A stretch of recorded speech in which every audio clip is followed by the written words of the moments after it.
Guys, welcome to my YouTube channel. I'm recording this on 22nd of October 2025. Today I'm reacting to someone YouTuber's video. First of all, let's finish this game. Let me share the screen. Mm, yeah,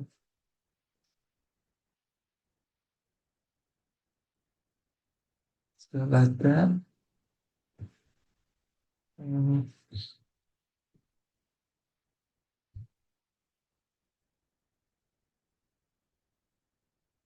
Wait a second.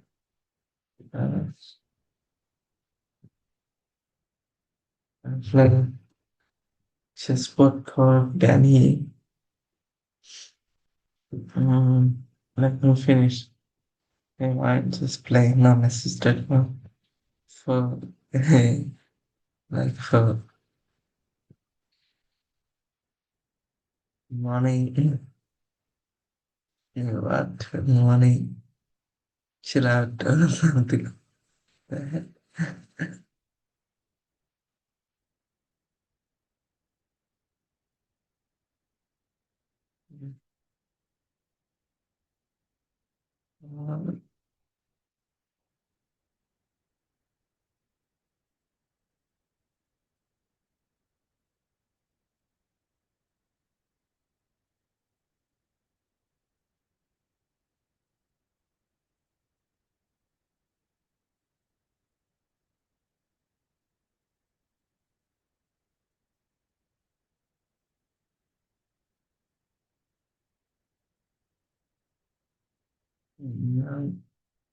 The rules, I think.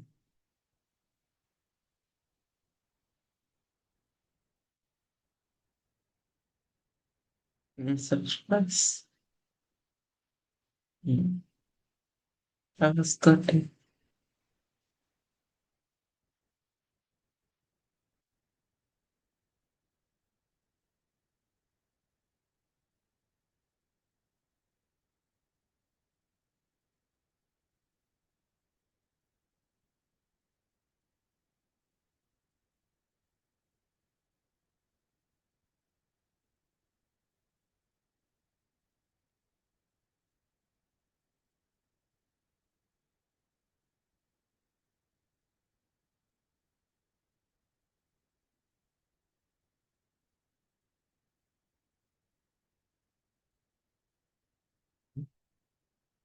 Rather than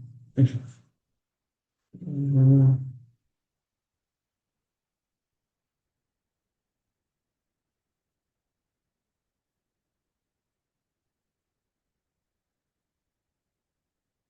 it's winning. Yeah. For mistake in that. So, uh, mm, yes. You saw this from the title, who is Daniel Naroditsky, the great grandmaster who passed away on 20 October at the age of 29. And it's very sad to hear.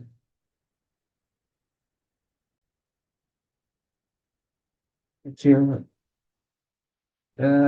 without touching chess news, and you all know that the first time know that was a year ago into the fall. I was totally he was not American. I didn't know very much. Was American, no, not American, Australian was player. I firstly thought, and then I found out he American player. I think he started playing chess on uh, uh, about 2007. I think. Uh, actually, I don't know the reason why he died that. Uh, that's a, uh, I don't that uh, because I had work to do, but now here I am doing this. This now time is let me see. See, it's 3 o'clock in the morning. So as said to this video, his last video, you thought I was a speedrunner, English AGM, TVI speedrun. If that I was Zach, Daniel, uh, I'm still Daniel, right? He's older than me, 10, 15 years or something. I'm only 13 years older than me. Uh, so, as a beginner, I'm going this video to respect him. Alright, let's start this. In his YouTube channel, you can see this is YouTube channel. Oh, alright.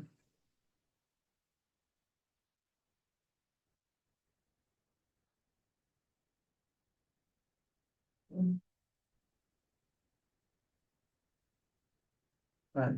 Let's start that way.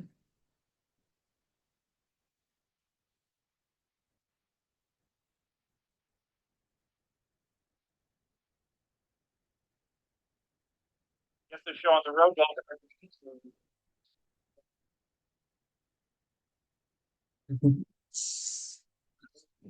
Yeah,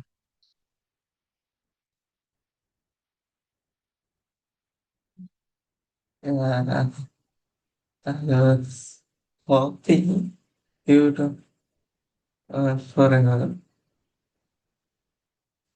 Yeah, I think this could be you can guys see. Right.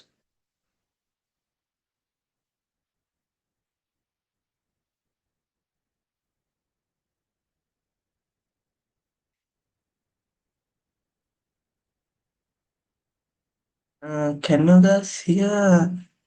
Let me see. Uh,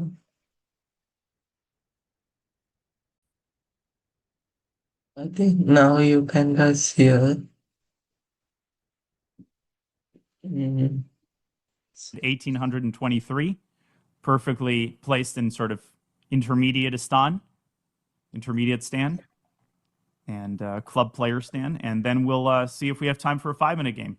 Let's go. Without further ado, folks, we have the black uh, pieces. Hopefully, I remember how the pieces actually move. Okay, so we're facing c4. I think this speedrun, we've been playing the King's Indian, if I'm not mistaken. So we can start with knight f6. We can also start with g6.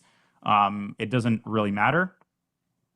And we get the King's Indian set up. mm, And white yeah. plays d3. So one sort of important thing to keep My separate in your favorite mind, right? The company. difference between the English opening setups and sort of 1d4 setups, the queen's pawn game setups. And of course they can, well, it's sort of like a rectangle. Every square is a rectangle, but not every rectangle is a square. I have to double check that in my mind. So any English opening can transpose to a queen's pawn game. Of course, if black doesn't play e5, if white plays d4. But the good thing about the King's Indian is you don't have to worry about any of that. You play the same setup, and, later on, of course, there will be changes based on the setup that your opponent chooses. But unlike openings like the Queen's Gambit Declined or the Slav or, some other stuff, you don't have to change your own move order based on whether your opponent plays c4 or d4 or one knight f3, which I know is very annoying to a lot of people. You just basically play the same moves Yeah. against everything. And Mm, for lazy people like me, This is a godsend. Okay, so Good e4, we can play modification. d6. And then Now, the sort of proper way for white to continue is to fianchetto the bishop and then to play knight ge2. This is called, at least in my sort of understanding, the Botvinnik setup. And if you're watching the speedrun, not for the first time, you've definitely seen me apply this setup with colors reversed against a lot of anti-Sicilians. And I'll kind of I don't know rather than, but I don't get much time to watch this video. So this is the actual first time, even though I know about him so much like that. His games and I seen his games on chess.com. This is the first time I'm watching full video on his YouTube channel. Alright. So yeah, for the first time. show you the connection. Bishop e2 is not particularly congruent with the pawn structure that white is choosing. Of course, you can imagine if this position occurred with the white pawn on d4, this would just be a mainline King's Indian. And it should be pretty obvious that positionally, having the pawn on d3 rather than on d4 is a downgrade. It's a pretty significant downgrade because the d4 square we can utilize as a stronghold for our pieces. And based on that, if you're thinking flexibly about the position, you shouldn't be rushing to play e5 here, which is sort of the King's Indian move, right? Based on the fact that white has rolled out this kind of semi-Botvinnik structure, it's more positionally kind of more. Yes, I have to say, I'm, I'm also learning from this. So uh, the first say is I'm reacting to this as a beginner. I don't know much about chess. I'm doing this just for him. So even though I'm reacting, I know points about this game and yeah. Okay, it's watching the first time. More positionally fitting to rely on the move c7, c5, and to get kind of a dragon Sicilian setup, which I've also many times played against different move orders. So actually c5 here is a perfectly good move, then knight c6, and we basically fight for the d4 square. There is really no fight. We just control the d4 square. The fight is over. It's a bloodless war. So white is just playing pretty much like random moves. This doesn't really impact our, development. We can just develop our pieces. And h4, okay. White opponent is started that this this one thing any who take out this knight, now he's taking out two bishops. He don't even try to castle. What is that? I think is rating is So our opponent suddenly switches from like weird semi-anti-positional chess to I want to checkmate you and rip your throat out. Well, that's not going to be easy to accomplish because from a strategic standpoint, white is just not equipped to do anything, to do any serious damage. Comment down below if you have this. Yeah, you cannot see you comment. Oh, I thought, sorry, I'm struck. If you're watching, that chess player. Sorry about that. So I think 1,500 playing random names like this. What is that? I On the don't king like side. that. However, that does not mean that we should allow white to play h5. There is no reason for us to allow white to play h5 and open the h file. Why should we deal with that? So what is the standard way here to counteract this move? This is actually an instructive moment for a lot of newer players who are not taught correctly in this type of situation. I think a lot of you are probably thinking h6 here in order to meet h5 with g5. And I actually don't really like h6 in most of these positions, and I'll show you why after the game. h6 has a lot of drawbacks. h5 is a great move because we're controlling the g4 square. Oh, yeah. So I'm anticipating a move like f3 if I understand our opponent correctly. No, bishop g5. But it's going to be very, very difficult for white to actually break our stronghold on the g4 square. Okay, so what do we do now? Of course, first of all, and not even first, and last of all, we're just going to go knight d4, occupy the square, and Yeah, potentially contend for the bishop pair.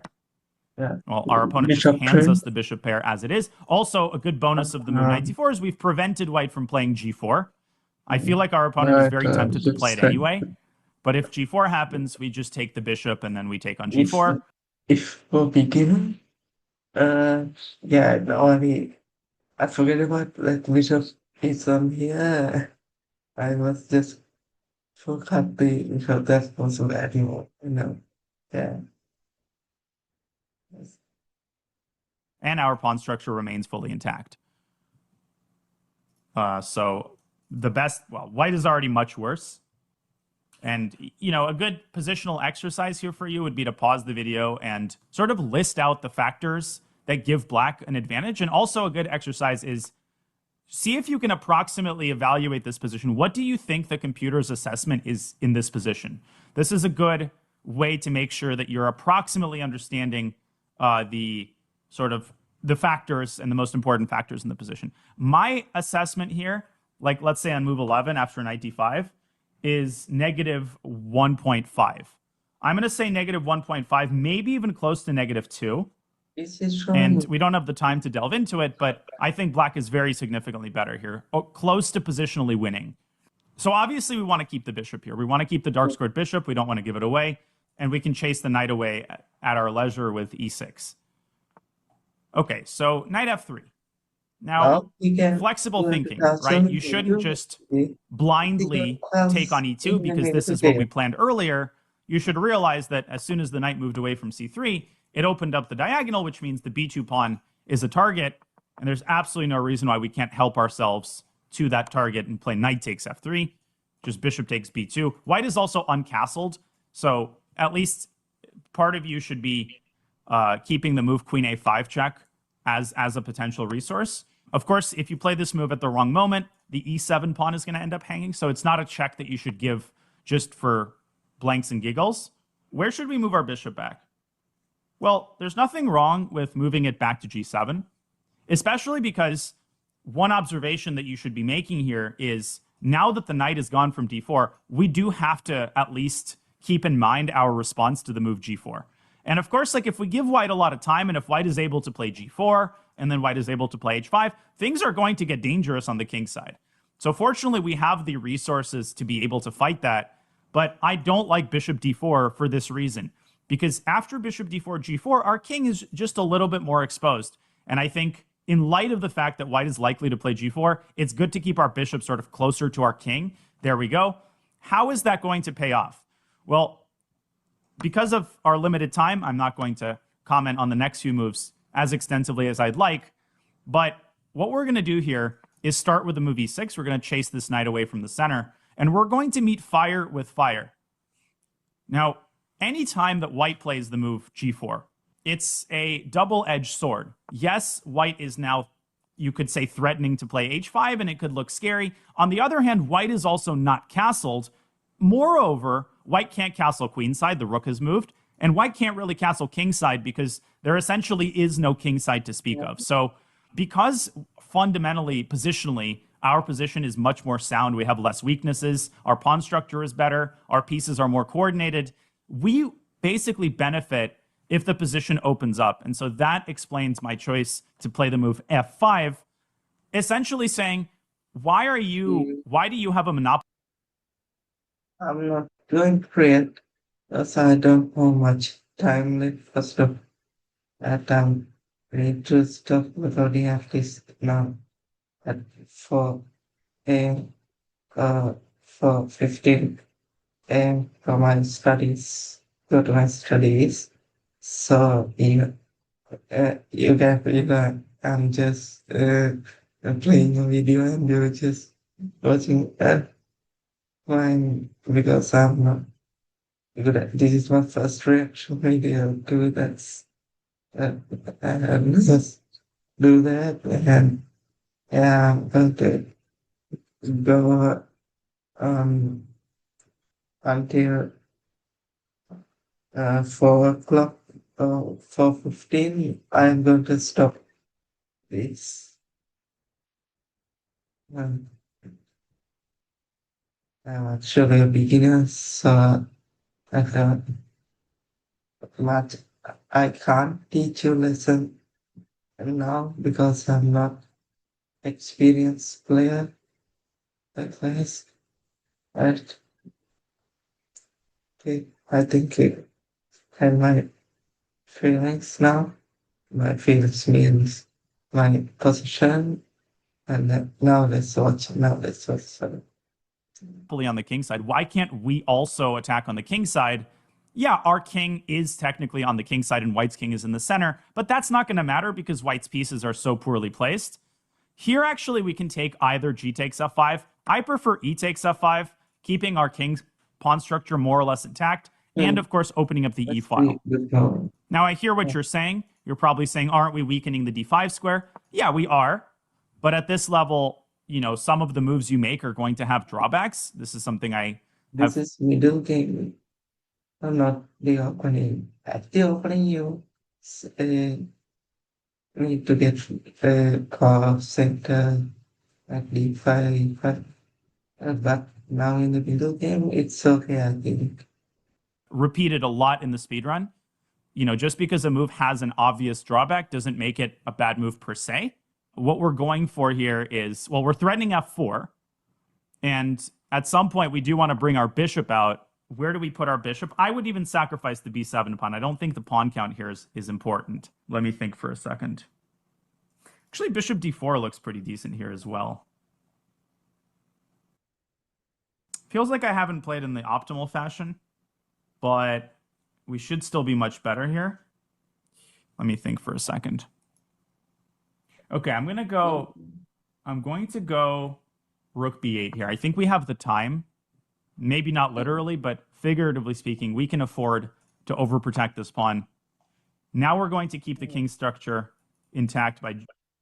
That is a good move because with the again, it's not a good move for as per my thought because knife and only because if you white removes his knife and all, that's and king can play it.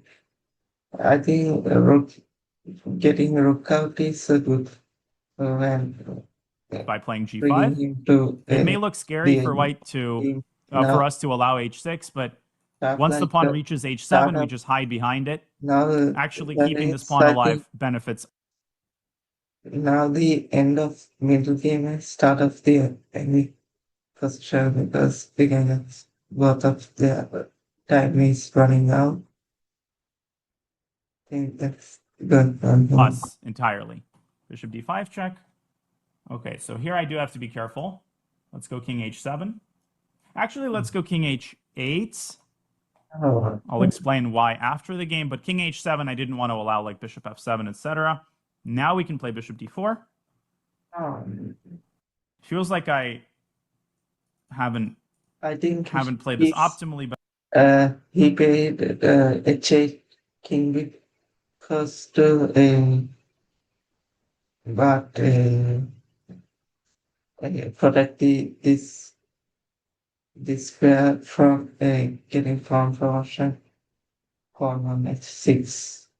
That's the thing I I'm think. still not scared. I'm not scared of getting mated. It's more like Yeah. I'm surprised we're not better than we are. This is going to be instructive to analyze with a computer, which is going to yell at me, but it's okay. I'm used to getting yelled at by my chess coaches, and Stockfish is in many ways our coach. Yeah, maybe g takes f5 was better. Maybe f5 was wrong. I don't know. We'll see. I don't pretend to be perfect. Actually, it would not be interesting if I was perfect in the speedrun. So what is going on here? First of all, we need to have a response plan to queen h5. The good thing about this position is that white does not really have any mating squares. Like if you ask yourself, how can white even hypothetically set up a mate? Let's say white has 2 moves in a row. It's actually hard to do that because we're fairly reliably controlling the g7 square. Now, that doesn't mean we need to give white access to all these infiltration squares, The reason I play rook f8 is so that the queen is now free to move up to f6, which we couldn't do here. Second of all, it's a good idea to overprotect the f5 pawn. And third of all, if white does decide to infiltrate with queen g6, I do plan to respond with queen f6, essentially chasing the queen away. Because remember, we are a pawn up, so an Yeah. endgame benefits us entirely. Also, the h6 pawn will turn from a strength to a weakness in an endgame because white will no longer have the firepower to defend it against our rook and king. Finally, it's time to bring this bishop out of c8. I'm expecting our opponent to recognize their mistake and bring the queen back to h5, in which case we'll bring the bishop to d7 and try to quickly get a rook to e8 and resume our central attack. Also, things that I notice here. If at some point white plays rook to g1, we can just meet that by playing g4, building a little mini pawn chain that's super well protected. White's attack has officially sort of fizzled out here, so this is a big turning point in the game. I think you can hear the voice. It's raining outside. So,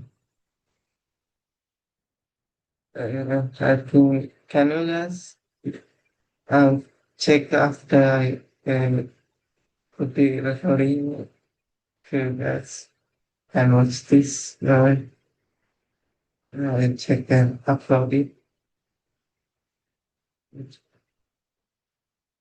Also, you can kind of see very clearly an illustration of the notion that knights are much more effective at occupying weak squares than bishops. Like, this bishop looks nice on an outpost, but it's robbing the knight of a square that it really wants to have. Dvoretsky calls this concept the superfluous piece, when you basically have one big outpost, but you have two pieces, such as two knights or a knight and a bishop, contending for just one parking spot. And one of the pieces is basically going to be disgruntled, so much so that we can actually just take this knight and then play f4 and open up the king side. This time it's us opening up the king side. And because we have two pieces on the f-file, white cannot afford to allow the f-file to open up. So I'm anticipating a move like e4. Fighting for the same square. Rook f2, that's a good move. But now we can bring our bishop out, let's say, to f5. I think we can do this. Yes, bishop f5. I'm trying to provoke e4 in order to take the heat off of the f4 pawn so that basically we have an intact, connected chain of passed pawns, which will eventually get moving once the bishop drops back. If white plays e takes f4, we can play bishop takes d3 check and then open up the g file, and the king will be on that g file. So that looks nice for us. I do have 90 seconds here, so I should probably have sped up earlier. Might have to stop talking for a bit, which of course is a great relief to most people watching. You're like, yes, finally. Okay, bishop d7.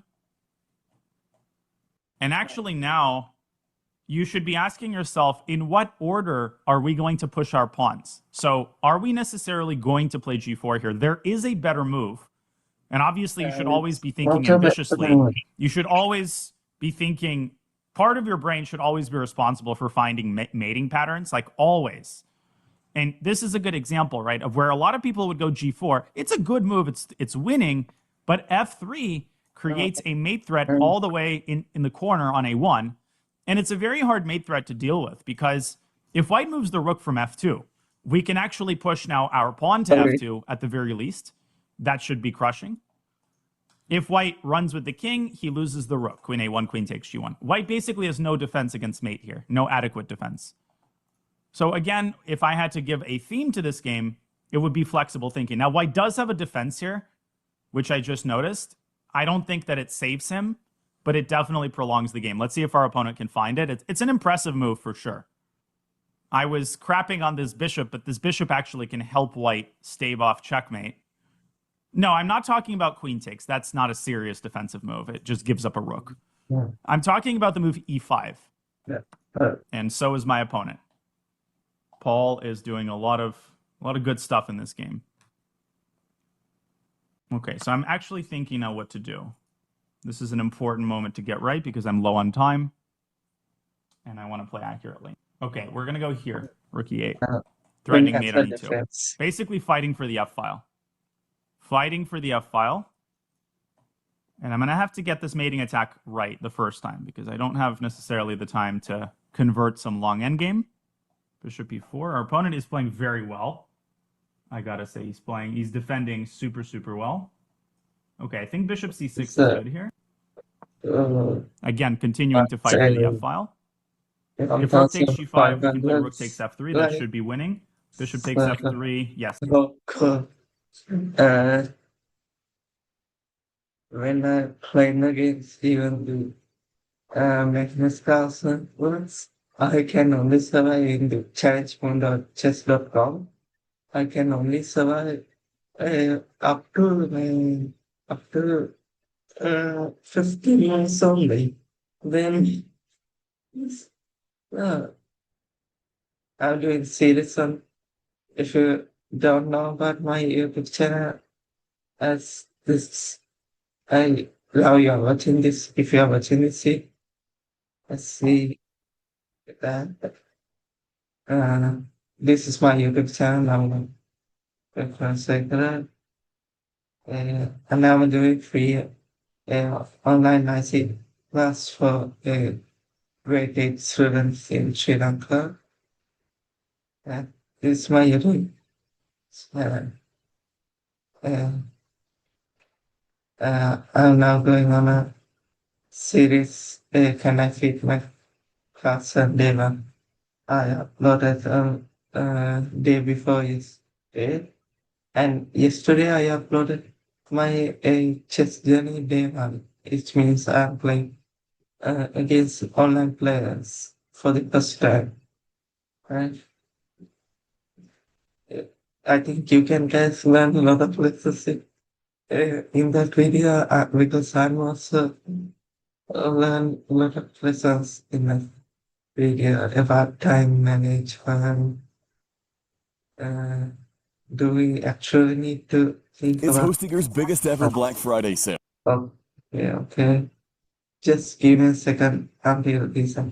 This is not a starter thing. Just give me a second to record this.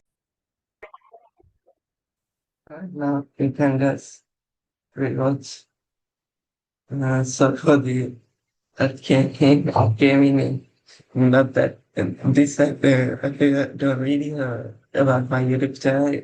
If you think my content is good, you can subscribe to my channel to help me out. Alright, it's your.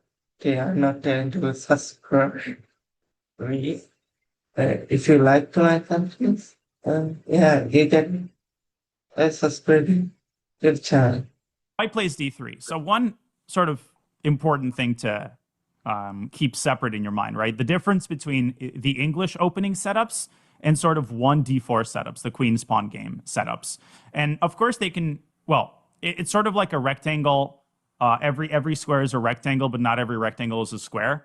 I have to double check that in my mind. So any English opening can transpose to a queen's pawn game. Of course, if black doesn't play e5, if white plays See? d4. But the good thing about Sorry. Yeah. That's, I, I saw this again. Is there in here? Yeah, in here. Uh,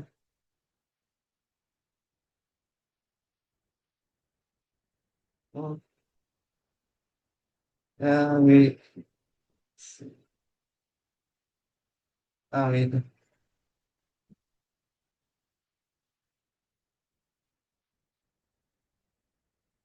Uh, I think we should when rook moves to what e5 e8 from here now we can watch. Sorry for the some distance. long endgame, Because bishop e4. Our opponent is playing very well.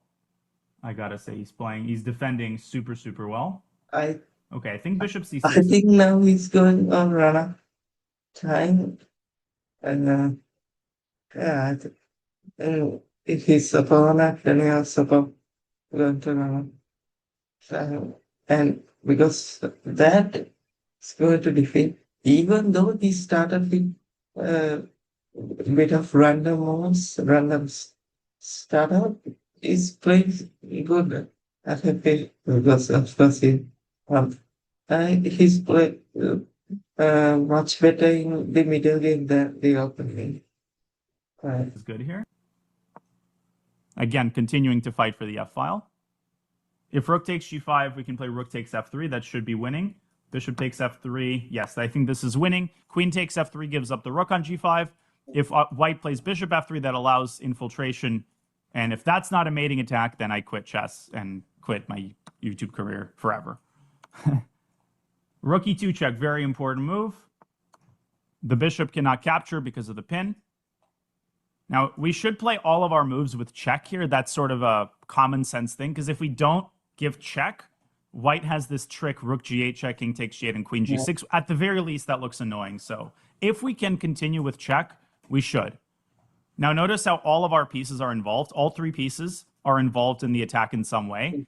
This increases the chance that there will be a mating net, because white has to divert his resources just to covering the checks, thereby clogging up potential escape squares for the king. Now, there's multiple mating patterns here depending on how white plays. Also, you should remember that in lieu of delivering checkmate, one satisfactory outcome of the attack is basically winning all of white's pieces. I think people forget this. Like, in some cases, if we play queen f1 check and then rook h2 check, we're going to win white's queen.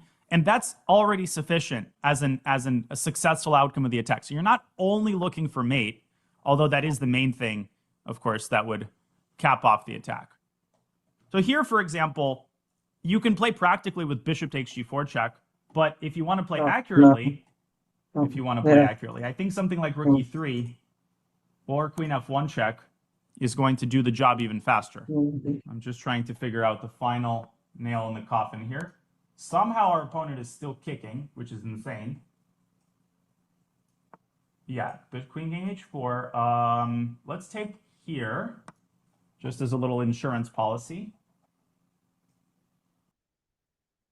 Man, it's actually hard to win this without trading queens, which is honestly probably what we should do. We should just trade queens. Because if we trade queens, it's going to be very easy to win this position. King f5, queen e5, or queen e6. Yeah, this is going to be mate. Unless white plays king g5. If you're a beginner, you don't like to lose queen, even now, most likely.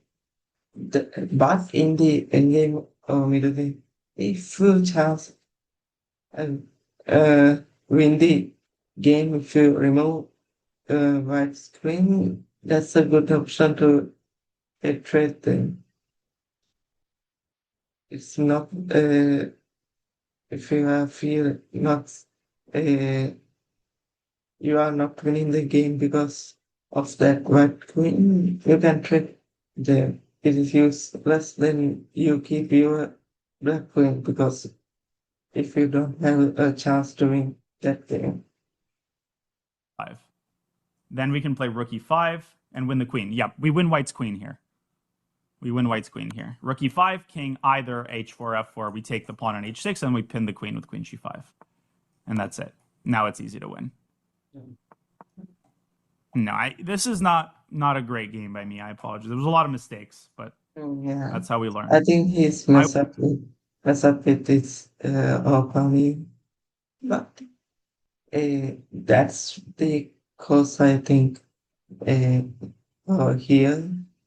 he can figure out how to play his game from. But he plays some good moves and some really bad moves. He has a 1,500. I think Daniel expecting more from him. I was a little bit overconfident and thought that I could just like win right at the opening. Yeah, random opening was I agree with Daniel. Turned out that white's defensive construction was more robust than I gave it credit for.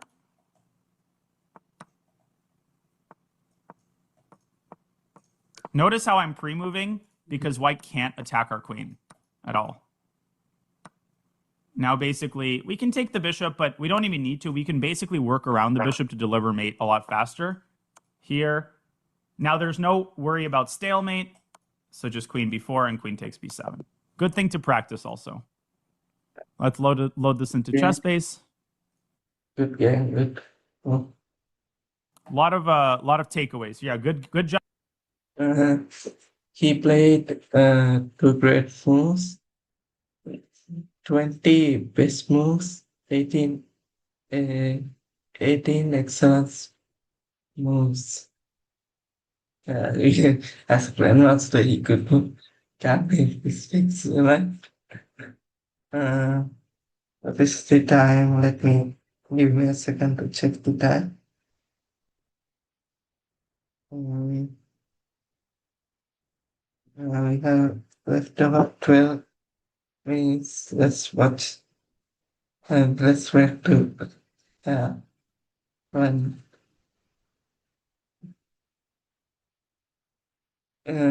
Even though I could I mean, after I finished this video, I got some news about how I can't still think that is so much better. This only I think 3 days ago when they are 18th of October. It was only 4 days past. I can't believe it. I feel he was honest. So this is something he should be like ill. It's not showing again. If it only it's, yeah, that's very unfortunate. I, uh, I must say, uh, I don't know even if I know about Magnus Carlsen, but Daniel. See, that's why I'm respect. Yeah, I don't know what his name at that time. When I'm not talking about Magnus Carlsen. I know about Magnus Carlsen, but I never see him. Daniel was one of my first play see that game. See chess professional games. I mean, let's watch the video again. Job by our opponent. That was very well defended. Very well defended. I'm going to have the chat open on my phone. C4.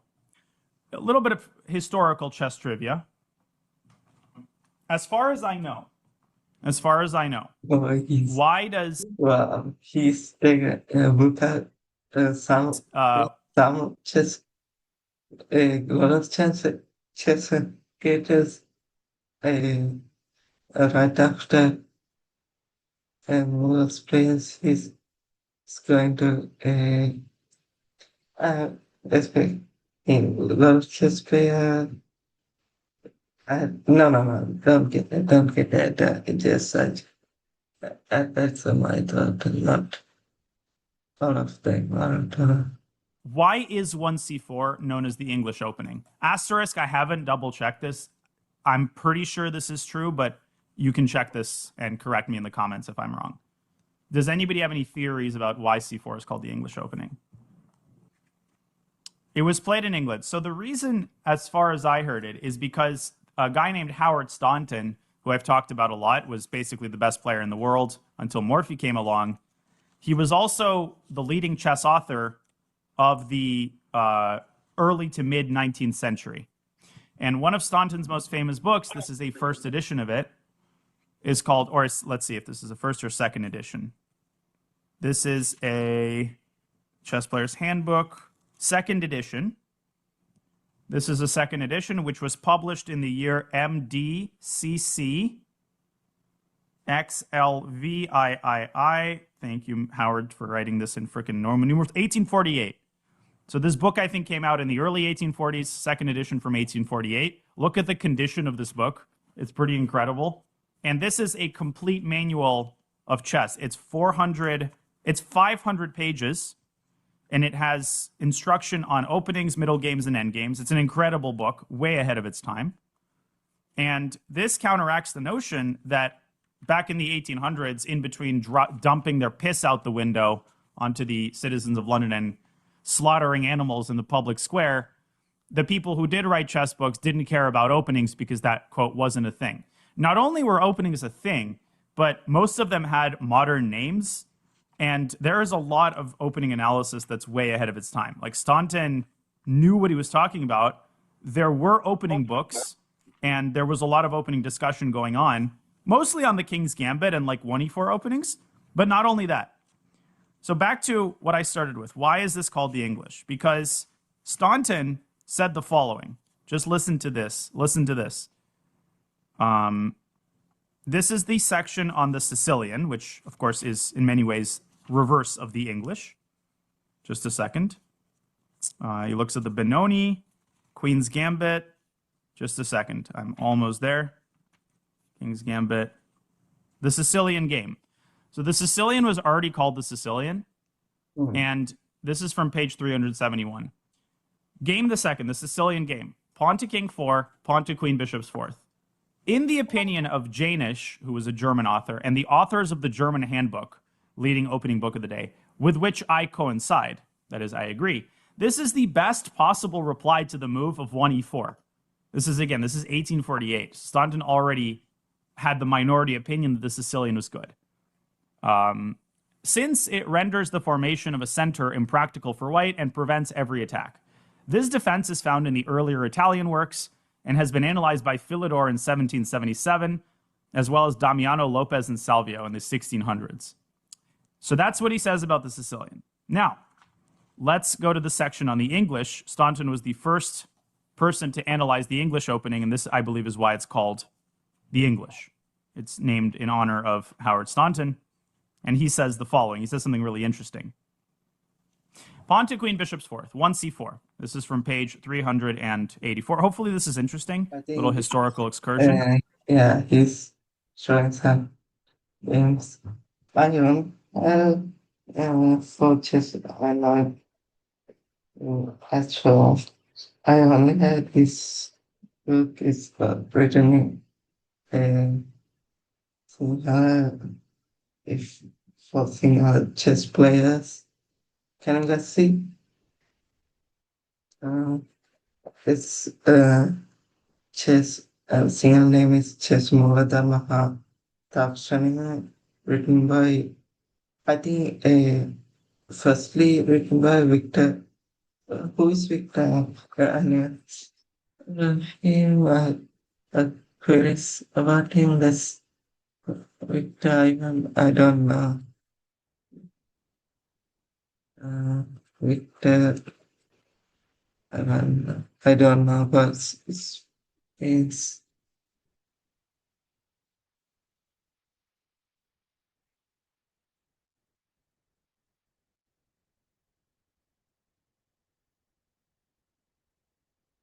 uh, he said shield.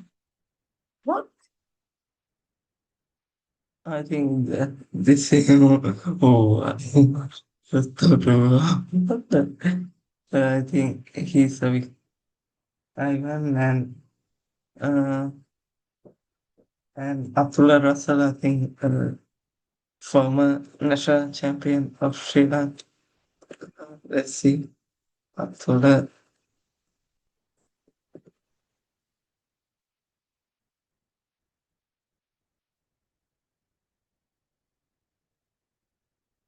We have images.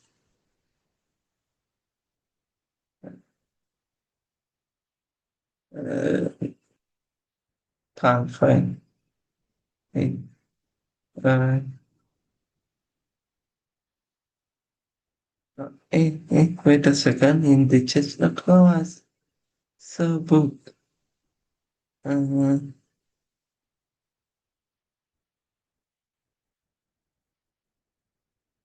uh, do we have the no. No.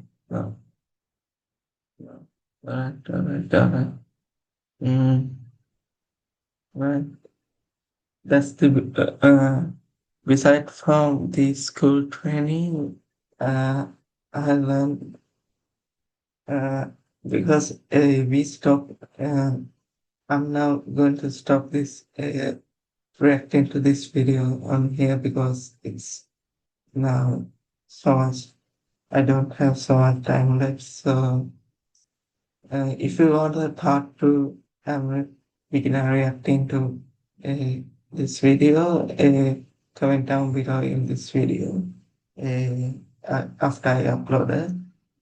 Uh, I played chess in the sixth grade, which means I read scholarship exam grade 5 on 2018. Then 2019 we go to sixth grade, and immediately at April we try what was Muslim set up for a Catholic church. If you know Sri Lanka, you can remember that we don't schools for I think May or something. Even though after May we can go to school, we should carry uh, clear bags for uh, one or 3 months. Well, I was sixth grade goes for seventh. At sixth grade, I in the middle, I think after the April attack, I playing chess. Uh, that's because my mother threw me, and in that time, but school was giving exam marks for sport what we do, right? In the sense it all of stop because on March, on March in 2020 coronavirus, and uh, after coronavirus I stopped playing chess because I don't really have a chess when I'm kid, and now I have, even though I played again chess in Vietnam, I tell you this also. They now I'm going to talk is this is the book I sourced for when I'm written chess, playing chess in grade 9. Just to remember the knowledge of chess. Yeah, that's basically I tell you. So yeah, another day, and thank you so much for watching. Let me know if it's It's fine to the video. Yeah, for us. So and let's say thank you for watching, and this video for the last time. Rest in peace, Daniel Naroditsky, and for you all viewers, you should for him too. And goodbye then. Goodbye. Let's meet another day. I mean tomorrow or something. Alright. Goodbye.